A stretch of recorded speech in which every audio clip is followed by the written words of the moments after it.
Moi, je reviens je viens de passer 8 jours en Ukraine là, et j'ai accompagné des volontaires français. C'est-à-dire que vous savez, il y a un certain nombre.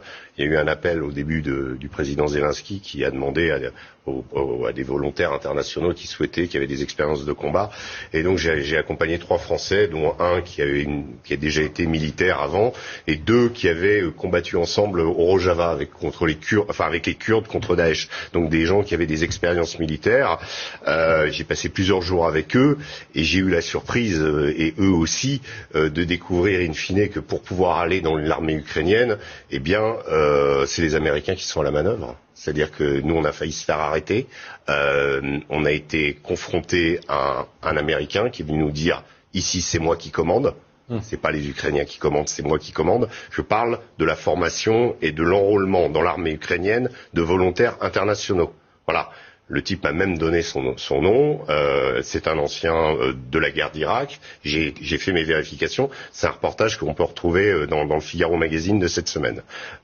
J'ai été extrêmement surpris de la violence des propos de cet Américain, du fait qu'il nous a pris pour des volontaires au début. Quand il a vu qu'on était des journalistes, il nous a dit de dégager. Après, il était un peu plus... mais en l'occurrence, c'est moi qui commande. Vous enlevez les puces de vos portables, surtout les puces internationaux. On vous donnera d'autres puces, etc. Et ensuite, on signe un contrat jusqu'à la fin de la guerre. Et qui est à la manœuvre? Eh ben, ce sont les Américains. Je l'ai vu de mes yeux vus. C'est pas, alors, ce n'est pas l'armée américaine officiellement. J'ai compris. Évidemment, vous comprenez. On va pas le dire. Mais en l'occurrence, c'est quand même quelque chose. L'empreinte des Américains. Ouais. C'est quand même assez significatif. On sait que là, hier, ils ont envoyé une centaine de nouvelles armes qui s'appellent des Switchblade, qui sont des sortes de drones qu'on envoie par mortier et ensuite qu'on peut téléguider. Donc des nouvelles armes. Officiellement, ils l'ont fait et ils vont le faire. Donc ils ont quand même opéré, par rapport à ce que dit Karim, c'est quand même la vérité.